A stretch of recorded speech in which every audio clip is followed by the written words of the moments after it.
네, 국내외 주요 이슈들 전해드리는 모닝 스탠바이 시간으로 넘어가 보겠습니다. 오늘 이 시간에는 LSK 파트너스의 윤여민 이사와 함께합니다. 이사님 안녕하세요. 네, 안녕하십니까.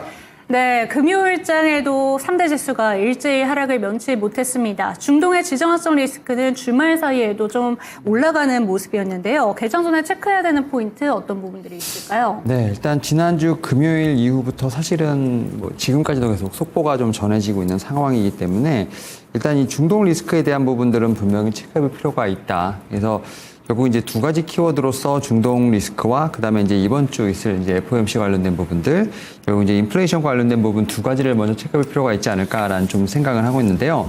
일단 첫 번째로 이 지금 이란과 이스라엘에 대한 어떤 이런 중동 리스크 관련된 부분들을 좀 체크해 보겠는데, 일단 미국 이제 금요일 같은 경우는 사실은 이제 우리나라가 먼저 선반영이 됐다라고 좀 생각이 들고 있고요. 그리고 그날 이제 금요일 저녁에 미국에서 본장에서 좀 지정학적 리스크에 관련된 부분으로 좀 살짝 좀 눌림이 있었습니다만, 트럼프 대통령이 이번 공격으로 인해서 이제 지정학적인 어떤 전쟁이 발발하지 않을 것이다라는 어떤 그러한 좀 해석이 나오면서 사실 낙폭이 좀 축소됐던 부분이 있었습니다. 하지만 이제 다만 또 장 막판에 또 이스라엘의 공습이 좀 지속이 되고 또 이란이 또 어떻게 보면 또 이제 반격에 나서면서 기대와 달리 좀 더 문제가 잔겨질 수 있지 않을까라는 어떤 그런 우려가 어떻게 보면 장 막판에 퍼지면서 사실은 이제 3대 지수 모두 좀 낙폭이 좀 확대되는 그런 상황으로 마감이 됐다라고 좀 말씀드릴 수 있을 것 같고요. 이러한 부분들이 일단은 주말 중에도 계속 됐습니다. 특히 이제 이 지정학적 리스크에 대한 부분들이 이제는 장기화될 것이다라는 어떤 그러한 좀 우려가 상당히 좀 많이 나왔던 부분이 있습니다만 또다시 속보가 좀 나왔던 부분들이 있고요. 특히 이제 이란 같은 경우는 전쟁에 대한 부분에 있어서 이스라엘이 좀 공격을 하지 않는다고 한다면 굳이 전쟁을 할 필요가 없지 않나라고 이러한 좀 어떤 시사점이 나오면서 일단은 이란 같은 경우는 장기화에 대한 부분을 좀 더 사실은 반기지 않는 그런 모습이기 때문에 여기에 트럼프 대통령부터 시작을 해서 지금 이제 대부분의 주변 국가들 같은 경우가 장기화의 어떤 부분을 좀 많이 막으려고 하는 부분이 있다는 점, 사실 이런 부분에 있어서 제가 볼 때는 조금 더 좀 뉴스를 좀 체크해 볼 필요가 있지 않을까라는 좀 생각은 하고 있습니다. 이런 부분들 제가 볼 때는 우리나라 장 초반 좀 어느 정도 제가 볼 때는 좀 소화 어떤 그런 부분이 필요하지 않을까 생각을 하고 있고요.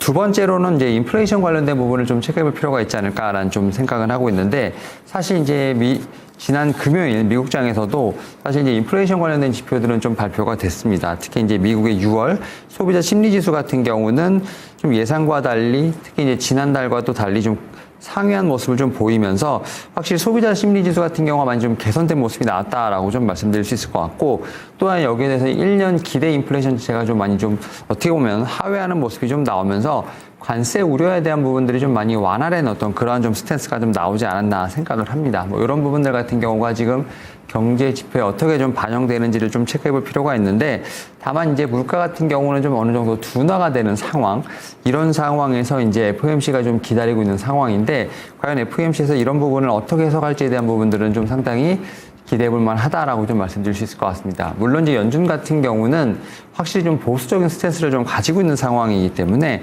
좀 이제 여름부터 관세에 대한 부분들이 좀 어느 정도 본격화되지 않을까. 그러니까 이제 어떻게 보면은 5월, 6월보다는 7월에서 10월 정도까지 어떤 데이터를 봐야 된다는 어떤 그런 스탠스를 갖고 있는 상황이기 때문에 이번에도 금리 인하에 대한 어떤 스탠스보다는 좀 더 관망의 스탠스가 나오지 않을까라는 좀 생각은 하고 있습니다. 그런 측면에서 전쟁에 대한 리스크도 있겠습니다만 이 물가와 관련된 제업된 기준금리와 관련된 어떤 이번에 스탠스도 있는 상황이기 때문에 이 두 가지가 제업된 이번 주도 좀 계속해서 체크할 포인트가 아닐까 생각하고 있습니다.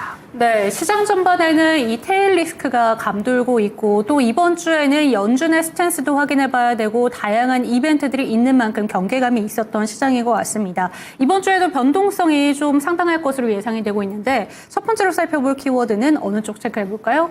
네, 사실 이제 중동 리스크뿐만 아니라 사실은 좀 대내외적으로 봤을 때 좀 리스크와 관련된 부분들이 상당히 좀 많은 상황이기 때문에 이번에 좀 첫 번째로 좀 살펴볼 것은 좀 정책과 관련된, 그래서 좀 우리 좀 국내 어떤 제가 볼 때는 모멘텀으로 갖고 갈 수 있는 어떤 그런 섹터를 봐야 되지 않을까라는 좀 생각을 하면서 스테이블 코인, STO와 좀 연관돼 있는 그런 관련주들을 좀 한번 체크해보는 필요가 있지 않을까라는 좀 생각은 합니다. 특히 이제 오늘부터 지금 이제 지난 5월 입법 예고된 자본시장법 시행령 개정안 시행이 좀 들어간다라고 좀 얘기가 나오고 있고요. 여기에 지금 뭐 직접적으로 지금 이제 STO 관련된 조항이 포함되어 있지는 않습니다만 실물 자산 기반의 디지털 증권 발행을 위한 제도와 1단계라는 어떤 그런 평가가 좀 되고 있는 상황이기 때문에 STO라든지 스테이블 코인과 관련된 부분에 있어서 좀 체크해 볼 필요가 있다라고 좀 생각이 듭니다. 특히 뭐 STO 같은 경우는 뭐 실물 자산이라든지 뭐 금융 자산을 블록체인 기반 토큰으로 발행을 해서 증권처럼 거래할 수 있는 좀 구조라고 좀 말씀드릴 수 있을 것 같고, 뭐 고가의 뭐 부동산이라든지 미술품 같은 경우는 좀 이제 10,000원 단위로 쪼개서 이제 일반 투자자도 좀 접근할 수 있게끔 만든 제도이기 때문에 이런 측면에서 좀 기존의 어떤 자본 시장의 바깥에 있는 실물 기반의 어떤 자산군 같은 경우도 제도권에 좀 투입이 될 수 있다라는 측면에서 상당히 좀 의의가 있다라고 좀 말씀드릴 수 있을 것 같고, 증권사 입장에서도 상품이 좀 상당히 다각화될 수 있는 부분들, 여기에 수수료 체계 같은 경우도 확실히 좀 어떻게 보면 다양해진다는 측면에서 상당히 좀 장점이 있다라고 좀 말씀드릴 수 있을 것 같고요. 특히 뭐 STO 같은 경우는 사실 어떻게 보면은 이번이 처음은 아니라라고 좀 말씀드릴 수 있을 것 같습니다. 이미 좀 이제 21대 전반기부터 STO와 관련된 부분에서 좀 얘기가 좀 상당히 많이 나왔습니다만 좀 약간 지연된 부분이 없지 않아 있다라고 좀 말씀드릴 수 있을 것 같고, 이번 임시국회에서는 아무래도 실질적으로 입법 성과에 대한 부분들을 좀 기대해 볼 수 있지 않을까라는 좀 생각은 하고 있습니다. 특히 여기에 대해서 새 정부 같은 경우가 상당히 지금 이제 스테이블 코인이라든지 STO와 관련해서 지금 입법의 의지가 상당히 강하다라고 좀 말씀드릴 수 있을 것 같고, 그러다 보니까 이제 증권사들 같은 경우도 본격적으로 지금 사업을 준비를 하고 나서고 있다라고 좀 말씀드릴 수 있을 것 같습니다. 뭐 그런 측면에서 보게 된다고 하면 제가 볼 때는 이제는 좀 스테이블 코인과 이 STO와 관련된 부분에 있어서 좀 준비한 어떤 그런 자세가 필요하지 않을까 생각을 하고 있고, 특히 이런 측면에서 좀 최근에 좀 관련주들이 많이 움직였습니다만 후발주자를 좀 찾으면서 이와 관련된 트렌드를 따라가는 것이 어떨까라는 좀 말씀을 좀 드려볼 수 있을 것 같습니다.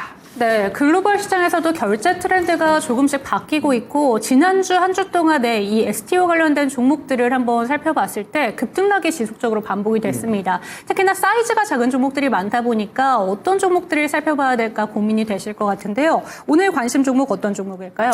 네, 저는 이제 말씀하셨던 것처럼 사실은 좀 이제 개인 투자자분들 입장에서 봤을 때는 좀 너무 작은 종목들이 좀 많이 움직였기 때문에 그나마 좀 제가 볼 때는 모멘텀이 있고 좀 잘 가져갈 수 있는 종목이 어떤 종목일까 생각을 하다가 이제 카카오 그룹주를 좀 생각을 했고요.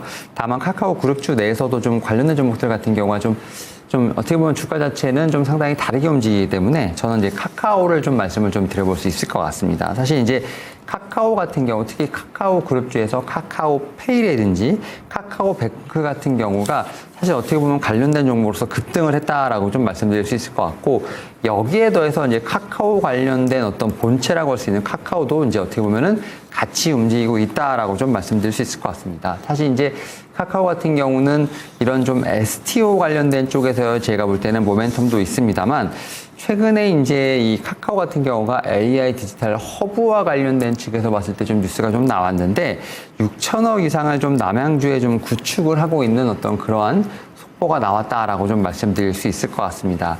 최근에 보게 되면 이제 AI 데이터 센터와 관련된 부분에 있어서 우리나라도 어떻게 이 산업에 대한 어떤 투자가 이루어지는지에 대해 상당히 좀 궁금했던 부분이 있었습니다만, 카카오 같은 경우가 어떻게 보면은 우리나라 대기업 중에 상당히 좀 발빠르게 움직이고 있다라고 좀 말씀드릴 수 있을 것 같고, 여기에 더해서 지금 이제 이 대통령 같은 경우가 대선 당시에 좀 경기적 핵심 공약으로 남양주의 국가 첨단 전략 산업 특구 지정을 발표가 있는데 한 바가 있는데, 이 부분을 제가 볼 때는 카카오가 어느 정도 유념을 하면서 관련돼서 지금 투자를 일어난 것이 아닌가라는 좀 생각은 하고 있습니다. 뭐 그런 측면에서 봤을 때 카카오 그룹주 같은 경우는 뭐 스테이블 코인이라든지 STO 관련된 쪽에서 움직이는 부분도 있었습니다만, 특히 이제 AI 데이터 센터를 통해서 특히 이제 네이버와 좀 많이 비교가 될 수도 있는데 AI 소프트웨어 쪽에서 좀 어느 정도 좀 제가 볼 때는 좀 네이버를 따라가기 위한 좀 모습도 나오지 않을까 생각을 하면서 카카오를 좀 말씀을 좀 드려볼 수 있을 것 같습니다. 네, 사실 카카오의 주가가 윤석열 정권 당시에 한 4만 원대를 잘 못 뚫어주는 모습이었는데 이번에 시원하게 5만 원대를 뚫어줬습니다. 그렇다면 어느 정도까지 목표치를 잡아볼 수 있을까요? 네, 일단은 말씀하셨던 것처럼 어떻게 보면 좀 카카오 같은 경우가 지금 작년 12월부터 약간 테마처럼 움직였던 부분이 좀 있다라고 좀 말씀드릴 수 있을 것 같고, 이번에 좀 45,000원에서 7만원대 좀 매물대를 좀 뚫으면서 좀 최근에 좀 반등을 했다라고 좀 말씀드릴 수 있을 것 같은데, 다만 여전히 좀 전고점 대비해서 충분히 좀 업사이드가 있는 상황이기 때문에 한 6만원 정도까지는 추가적인 상승 여력이 있지 않을까라는 좀 생각을 하면서, 카카오 같은 경우는 오히려 상승의 어떤 전환에 초입에 있지 않나라고 좀 생각을 하고 있습니다. 네, 이제는 5만 원대가 아니라 6만 원까지 돌파가 나올 수 있다. 카카오 체크해 보도록 하겠고요. 그렇다면 두 번째 키워드 여쭤보겠습니다. 어느 쪽 살펴볼까요?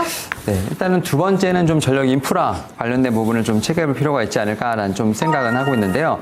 앞에서 이제 카카오를 좀 말씀을 드렸습니다만, 카카오도 제가 볼 때는 이 부분과 좀 일맥상통하지 않을까 생각을 하는데, 주말 중에 또 한 번 뉴스가 나왔습니다. SK그룹 같은 경우가 지금 아마존 웹 서비스와 좀 손을 잡고 울산에 7조 원을 좀 투입해서 AI 데이터 센터를 구축하겠다라는 좀 얘기가 나왔습니다. 특히 이제 카카오 같은 경우가 남양주에 6천억의 어떤 투자를 일어나는 어떤 그러한 뉴스가 좀 제가 볼 때는 결을 같이 하지 않을까라는 좀 생각을 하고 있고, 특히 이제 아마존 같은 경우는 호주에 200억 호주 달러죠. 그러니까 우리나라 돈으로 한 17조 정도 되는데, 좀 투자를 하는 부분들, 결국 이제 아마존 같은 경우가 한국, 호주 이렇게 좀 투자를 하면서 아태 지역의 AI 허브 전략을 본격화하겠다, 어떤 그런 부분과도 제가 볼 때는 일맥상통하지 않을까라는 좀 생각은 하고 있는데요.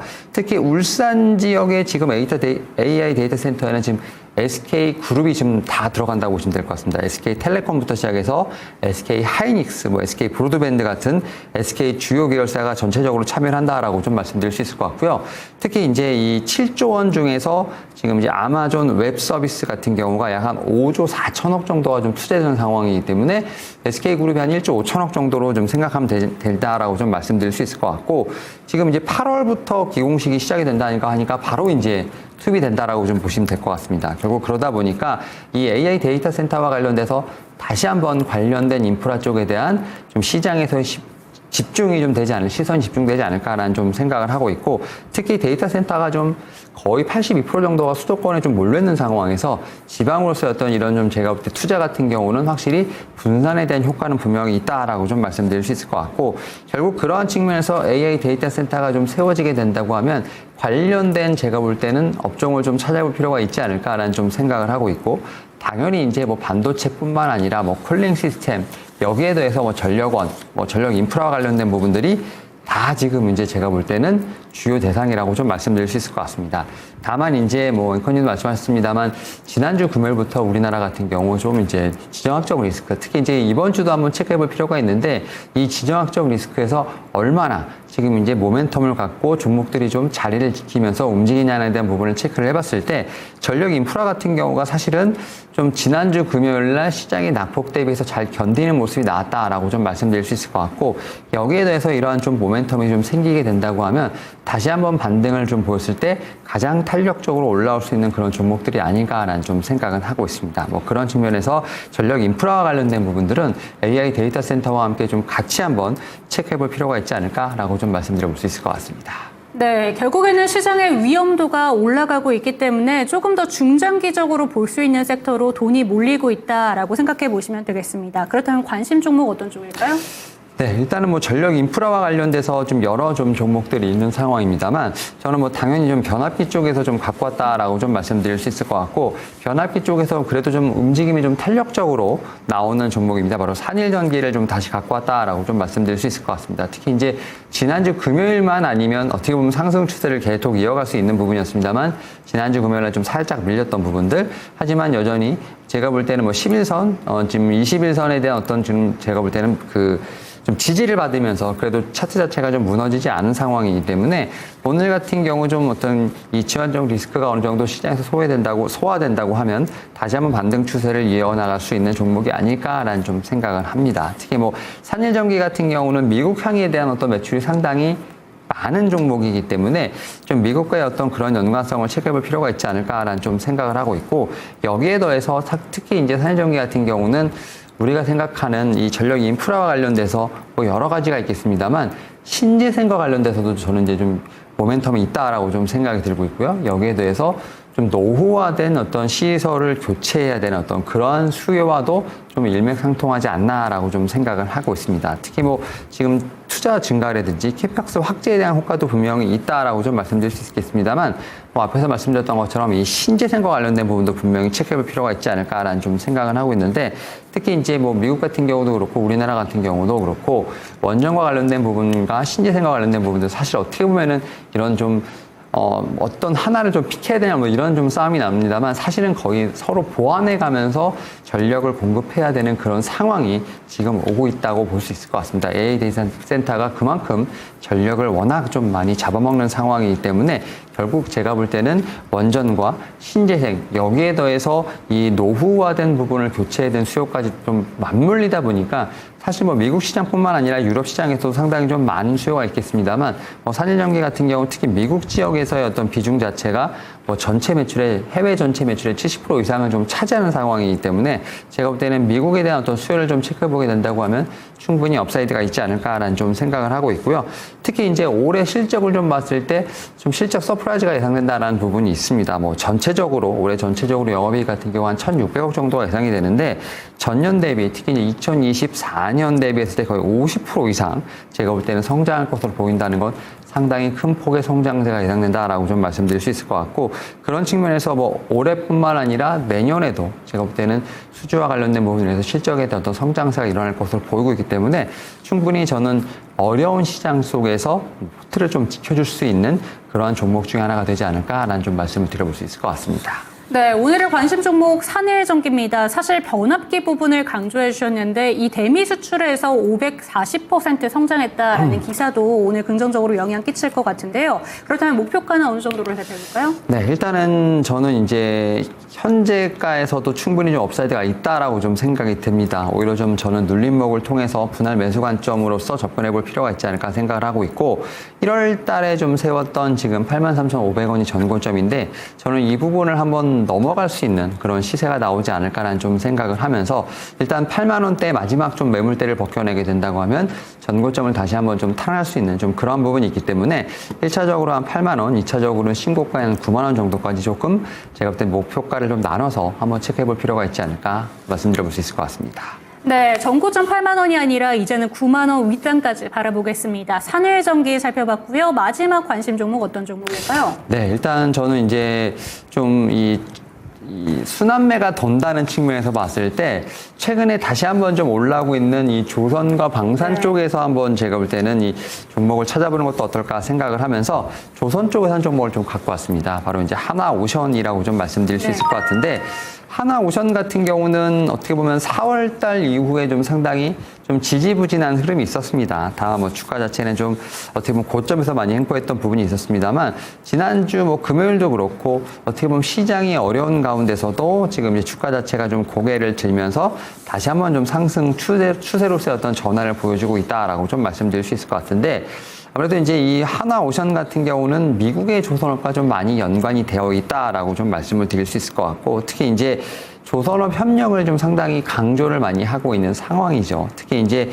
조선의 어떤 부활을 외치고 있는 트럼프 행정부. 다만 이 조선산업 같은 경우가 뭐 1, 2년 안에 부활이 될 수가 없는 그런 상황이기 때문에 무방국과의 어떤 협력을 좀 많이 기대하는 상황, 그런 상황에서 우리나라와 일본이 제가 볼 때는 거의 좀 선택지가 아닐까 생각을 하는데, 일본보다는 우리나라에 제가 볼 때는 조선, 특히 이제 이런 제가 볼 때는 건조 능력 자체가 월등히 뛰어난 상황이기 때문에 그런 측면에서 하나오션에 대한 제가 볼 때는 수혜가 예상된다라고 좀 말씀드릴 수 있을 것 같고, 여기에 더해서 하나오션 같은 경우는 특히 이제 필리조선소에 대한 부분을 좀 인수했던 부분들, 이런 부분들이 제가 볼 때는 미국에서 사업 확장에 대한 부분들이 분명히 좀 포인트가 되지 않을까 생각합니다. 존스법의 시장 확장성이라든지 필리조선소의 시설 투자를 고려했을 때 제가 볼 땐 필리조선소의 어떤 조선업 가치만 하더라도 좀 11조 이상 되는 부분이라고 좀 말씀드릴 수 있을 것 같고, 이런 부분들이 제가 하나오션에 좀 어느 정도 좀 지분율 할인을 한다 하더라도 충분히 업사이드를 만들어낼 수 있는 하나의 모멘텀이 되지 않을까라는 좀 생각은 합니다. 여기에 더해서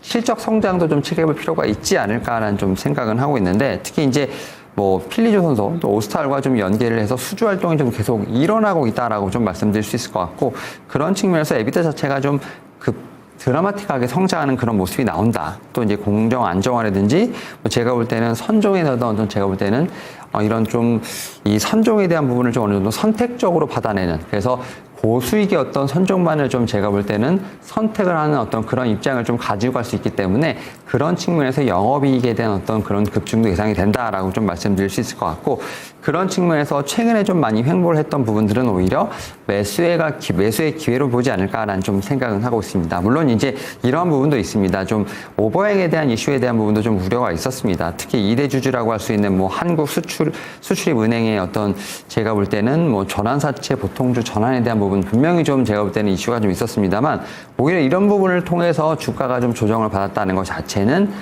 오히려 매수의 기회가 되지 않았을까라는 좀 생각을 하면서, 특히 이제 조선업 협력에 따라서 미국의 어떤 정부의 좀 상당히 좀 수혜를 볼 수 있는 좀 그러한 종목이라고 말씀드릴 수 있을 것 같고, 여기에 또 관련법에 대한 통과, 또 이제 숫자와 관련된 부분에서 실적적인 측면에서 봤을 때 추가적인 상승도 예상된다라는 측면에서 봤을 때, 제가 볼 때는 조선업 쪽에서 하나오션이 최근에 좀 고개를 드는 건 이와 제가 볼 때는 연관이 상당히 깊다라는 측면이라고 말씀드릴 수 있을 것 같고, 좀 어려운 시장에서 제가 볼 때는 다시 한번 좀 주도주로 나설 수 있는 제가 볼 때는 조선, 거기서 또 하나오션에 대한 관심이 필요하지 않을까라고 좀 말씀드려볼 수 있을 것 같습니다. 네, 주도주가 다시 돌아왔습니다. 하나오션 체크를 해봤는데요. 지금 증권사 목표치가 이 11만 4천 원까지 제시가 됐습니다. 우리가 바라볼 수 있는 현실적인 목표치는 어느 정도일까요? 네, 11만 4천 원이면 이제 4월 28일 날 좀 세웠던 이제 96,500원을 좀 더 제가 볼 때는 업하는, 제가 한 20% 이상 업하는 좀 그러한 제가 볼 때 목표가이기 때문에 제가 볼 때 뭐 최종적으로 나야 할 목표가가 아닐까 생각을 하고 있고요.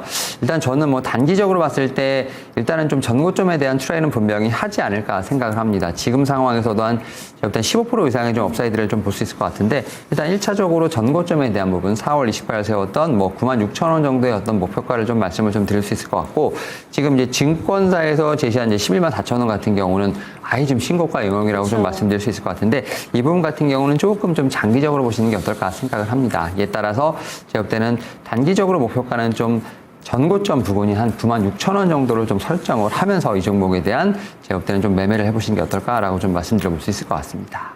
네, 하나오션도 전고점 부근까지 다시금 노크를 하고 있습니다. 오늘 세 가지 관심 종목 짚어주셨는데요. AI 디지털 허브를 구축한다라는 내용과 함께 스테이블 코인과 관련된 종목으로는 카카오 짚어주셨고요. 그리고 이 전력망에 대한 이야기 꾸준히 언급되고 있습니다. 산일전기도 여전히 신고가 영역으로 가고 있다라는 점 살펴보시면 좋을 것 같고요. 하나오션까지 살펴봤습니다. 오늘 말씀 감사드립니다. 네, 감사합니다.